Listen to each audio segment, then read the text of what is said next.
Let me tell you this funny incident. Mother Sharda was once when she was in the Udbodhan house, she asked one brahmachari whether he was frightened of ghosts.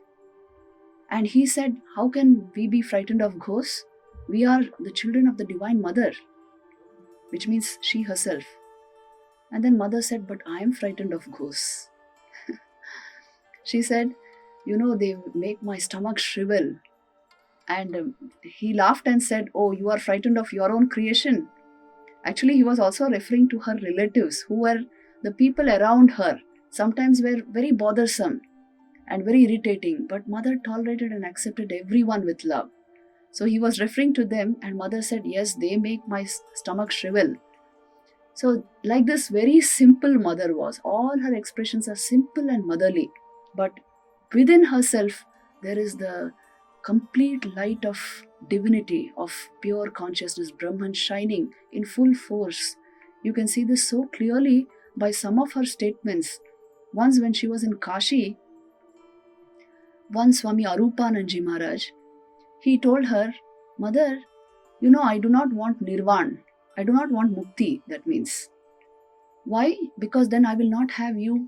I always want this relationship of mother and son with you.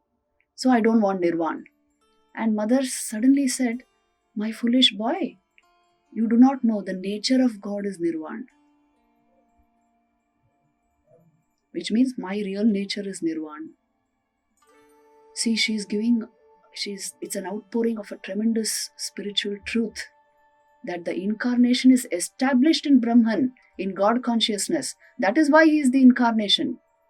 And he has these human aspects of him, but the divinity shines forth throughout his life, in every aspect of his life. So this we find in the life of Holy Mother Shri Sharda Devi. Once when mother was a little later in her life, when she used to suffer from rheumatic pain, maid used to come and massage her feet with medicated oil. So that maid's name was Kamini. She would come daily and massage mother's feet, and mother would sit with her feet outstretched, as you see in the photo which we keep in our dining halls. So mother would sit like that and she would massage the feet. Now one day a devotee entered mother's room when this was going on, and mother suddenly turned towards that devotee and said, the body is one thing, the mind is another thing, and the soul is another thing. But that soul pervades this body-mind complex. That is why I feel pain here. She showed her knees. That is where she had the rheumatic pain. And then she says, but if I withdraw my mind, I will not feel this pain. See, the whole of Vedanta is there in this incident. The soul, the spirit, that is manifesting through this body and mind. It pervades the body and mind. But you have the capacity to withdraw the mind in such a way that it turns towards its own source, towards its divinity. And you can remain completely oblivious of the body-mind complex whenever you wish to be. This capacity the human mind has, because in your essential nature, you transcend the body-mind complex.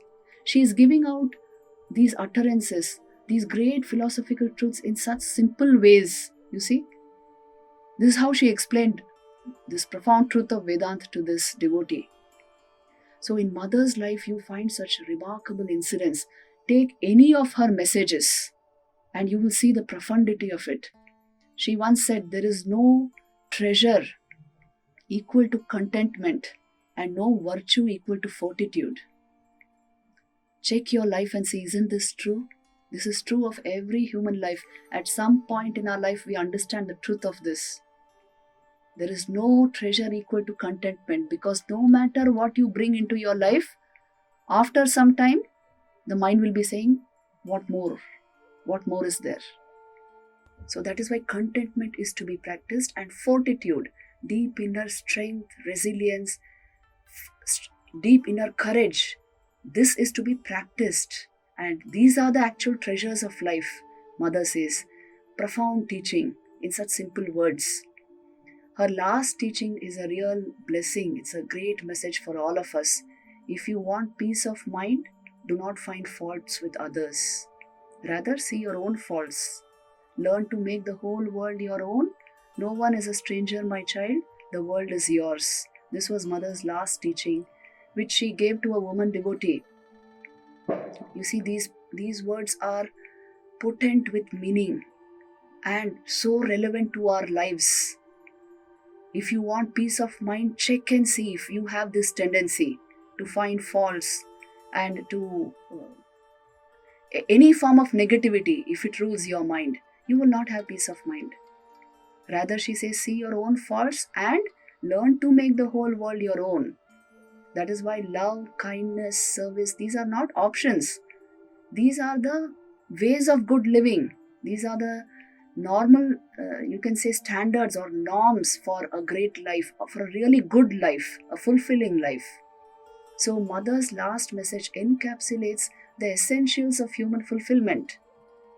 And that is why each word of hers is very important. They are actually sentences meant for meditation.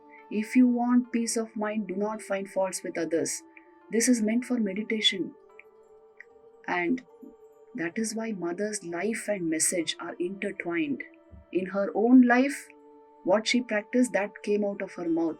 And her own life shows, you can say, the very essence of our scriptures.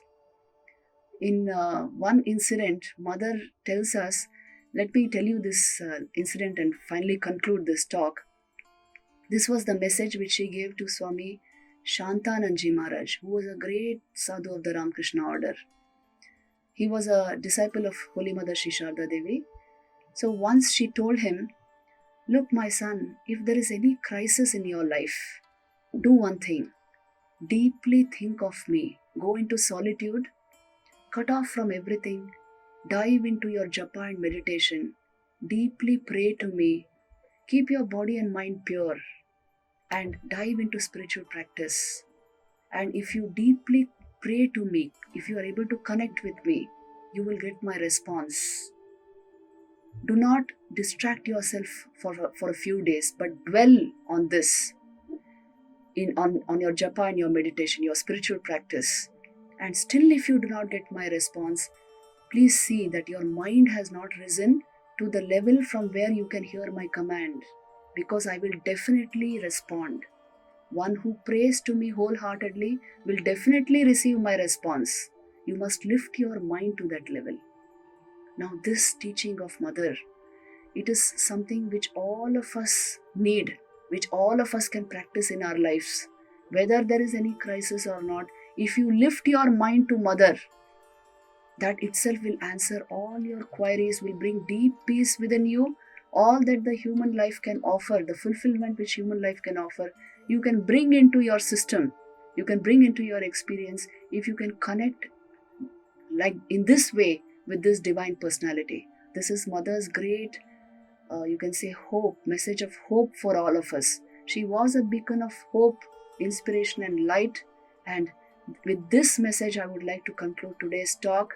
Let us pray to Holy Mother Sri Sararda Devi that these beautiful incidents of her life and her inspiring messages come live in our own lives, and we are able to tread her path, follow in her footsteps towards the supreme ideal of life.